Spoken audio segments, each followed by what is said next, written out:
was Thomas Jefferson? Let's get started. Hi guys, welcome to a new episode on the channel, and today we will be talking about who was Thomas Jefferson. So let's get started already.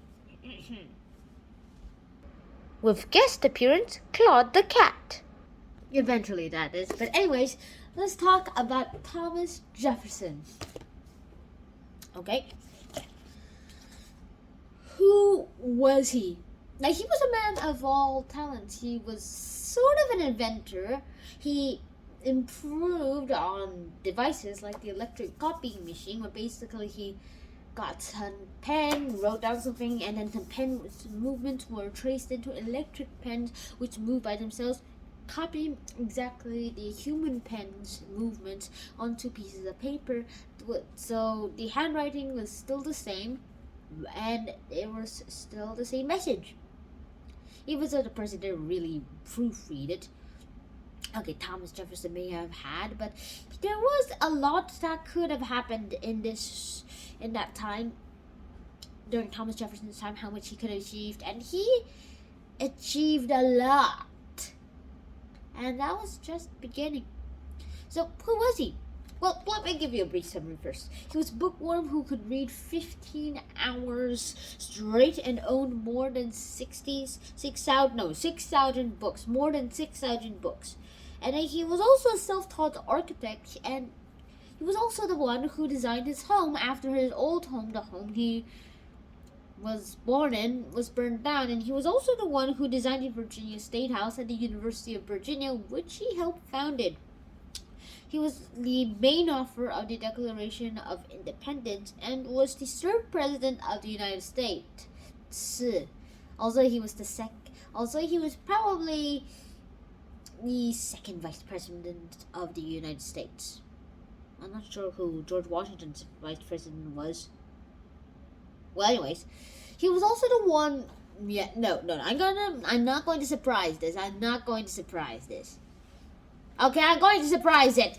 So right now, okay, I meant that I'm not going to tell you guys, but right now I'll just tell you guys. He was also the one who gave us all the things we love to eat. McDonald's French fries. The French fries came from Thomas Jefferson's journey to France and back. Ice cream. Ice cream didn't even exist in America back then during Thomas Jefferson's time. It was Thomas Jefferson bringing it back to America from France. That's made it popular. And also many people consider it American treatment because nowadays we have a lot of American ice cream. Except for Haagen-Dazs. I am a big fan of Haagen-Dazs. And macaroni and cheese. It's tasty, to be honest. And the only time I remember actually eating macaroni and cheese is like, wow, a year ago. It just makes me want to eat more right now. Okay, maybe tomorrow because I'll have a full stomach. And, well, what fruit? The tomatoes, back then was called love apples, were mainly known for decoration. But then, when Thomas Jefferson actually ate one, when people thought it was the love apple, or aka tomatoes, we'll call them tomatoes, were poisonous. And when Thomas Jefferson ate a few of them in public before anyone could stop him, well, that was a big stunt, and everyone was like, call the doctor, someone help him, someone help him. Eventually they were curious and just started eating more. And nowadays, we eat all that stuff. And especially on our pizzas with tomatoes sauce. Yep, cut that part out. No, I will not. And now for the actual dates. Thomas Jefferson was born on April 13th of 1743, the mid-18th century. And he was sent at the age of 9 years old in 1752 to study with this teacher guy named, with a very long name, Reverend William Douglas. And also a bit much of a mouthful for me.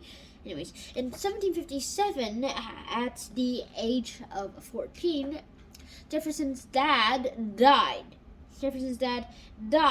Peter Jefferson died, and he was a hero and pretty much a mentor to Thomas Jefferson. So now that Thomas Jefferson was head of family, he was looking up to his dad's spirit in heaven, if heaven existed, that is. In 1760, on his father's wishes, he enrolled at college of the William and Mary College in 1760. And in 1769, he won a seat in a politics place called the House of Burgess. Not burgers, burgers. It's not a place for eating burgers, by the way. In 1770, his home, where he was born in Shadwell, burnt down, and that was when he started constructing his new home, Monticello. And in 1772, he married Ways Skelton, who became Ways Jefferson. And then in 1774, he wrote a pamphlet called A Summary View of the Rights of British America, where he actually called the colonies the States of America. The States of America.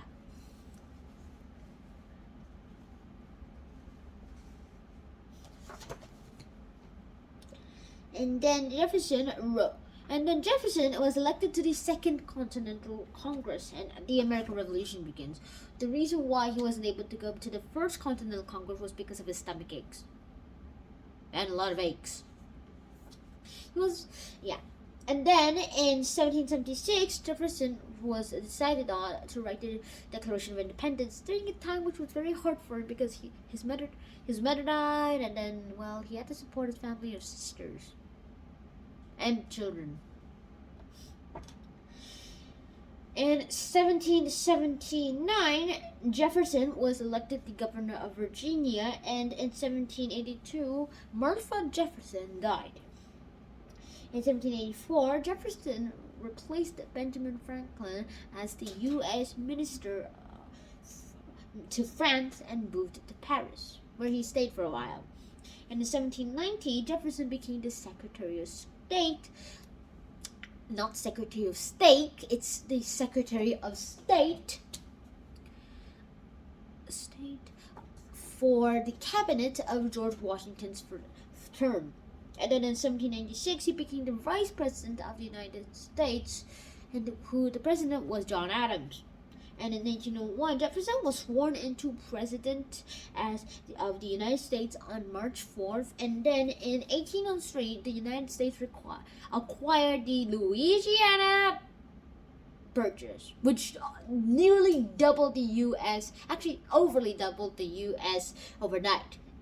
It was pretty cheap back then because it was like 3 cents per acre. It's like nowadays it'd be like, on that money scale, it would be like buying the whole of everything of Disneyland, all the parks and the things and everything else, with with a PS4 console, including everything and a few games. And do you think that's a fair deal? I don't know. And a year after, in 1904, the Lewis and Clark expedition was launched, and it was also the year where Jefferson was re-elected to his second term as President of the United States of America. In 1809, Jefferson retired to Monticello, and in 1815, Jefferson sold his book collection to the government, and then just bought all more books. He was like, I cannot live without books. And then in 1825, Jefferson founded the University of Virginia, which he designed the campus himself with the help of his granddaughter Cornelia. And in 1826, Jefferson died on Monticello on July 6, the 50th anniversary of the Declaration of Independence, which he helped write, and also probably most people call it the birth of America. And coincidentally, his friend and temporary political rival, John Adams, also died on that same day. Well, that's just such a coincidence. And that is everything about Thomas Jefferson. I hope you guys enjoyed this episode. And if you guys did enjoy this episode, please like, share, subscribe to the channel if you haven't already. And I'll see you in the next episode. Stand out. Peace. This is Claude. Telepathy. I want you to subscribe to the channel. Click either of these 2 videos. Ring the bell button. Like this episode. And I'll see you soon. Bye.